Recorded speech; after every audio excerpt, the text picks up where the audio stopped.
अस्सलाम वालेकुम, welcome to caps executive online classes. उम्मीद है स्टूडेंट आप सब खैरियत से होंगे। स्टूडेंट आज हम क्वेश्चन नंबर 1 का 5th पार्ट करेंगे। जैसे कि हमें पहले पता है कि हम इसके 4 पार्ट कर चुके हैं, हम एक्सरसाइज 4.4 पे हैं। तो क्वेश्चन नंबर 1 की स्टेटमेंट क्या थी, हमने फाइंड आउट क्या करना था, हमने इसमें स्क्वायर रूट फाइंड आउट करना था, लेकिन हमने यूज से करना था फैक्टराइजेशन मेथड। अब हम फैक्टराइजेशन मेथड जो है पहले ऑलरेडी डिस्कस कर चुके हैं क्या है।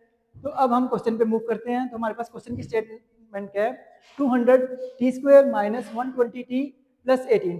अब इस क्वेश्चन में देखा जाए, हमने पहले बात की थी कि हमने फैक्टराइजेशन करनी है।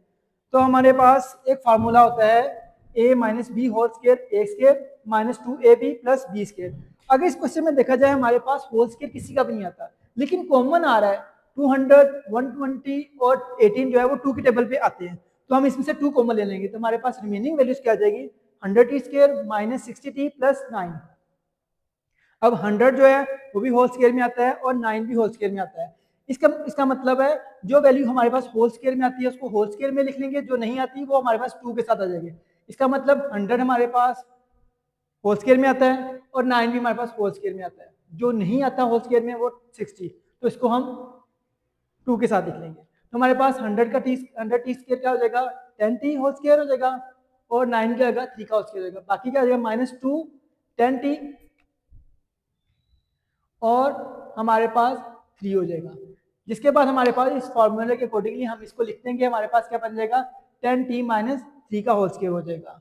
अब इसके बाद हमने क्योंकि स्क्वायर रूट मालूम करना था तो हम इसका स्क्वायर रूट ले लेंगे। तो हमारे पास 2 जो है वो क्योंकि हमने कॉमन लिया था वो साथ साथ आएगा, तो हमारे पास स्क्वायर रूट ले लेंगे। इसके बाद हम इसको फर्दर सेपरेट कर देंगे, 2 को अंदर अलग से स्क्वायर रूट में ले जाएंगे और 10t माइनस 3 होल स्क्वायर को अलग में। आपको एक चीज पता है कि स्क्वायर और स्क्वायर रूट आपस में कटता है, जिसके बाद हमारे पास जो रिजल्ट आएगा वो क्या होगा, प्लस माइनस। क्योंकि मैंने कहा था कि स्क्वायर को अगर स्क्वायर रूट से काटते हैं तो हमारे पास प्लस माइनस की वैल्यू जाती है। तो हमारे पास क्या होगा, स्क्वायर रूट 2 और 10t माइनस 3 आ जाएगा। ये हमारे पास इस क्वेश्चन का स्क्वायर रूट हो जाएगा। अब अगर हमारे पास क्वेश्चन नंबर 6 इसके पार्ट 6 की बात करें तो हमारे पास 40x² minus plus 120x plus 90। इस क्वेश्चन में भी हमारे पास सेम क्वेश्चन की तरह 10 कॉमन आता है। जब 10 कॉमन लिया जाएगा, क्योंकि 10 की टेबल पे तीनों वैल्यूज आती हैं, तो हमारे पास 4x² plus 12x plus 9 remaining हो जाएगा। अब इसमें भी देखा जाए तो हमारे पास जो वैल्यूज आती हैं स्क्वायर रूट के अंदर, होल के अंदर आती है, तो हम उसको ले लेंगे।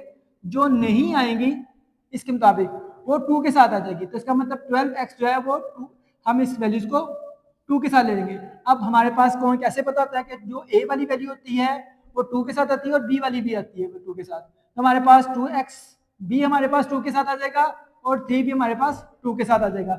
अब ये हमारे पास सेम फार्मूला वाली केस जो कंडीशन बन गई है, तो हम इसको फार्मूला के अकॉर्डिंग लिख लेंगे।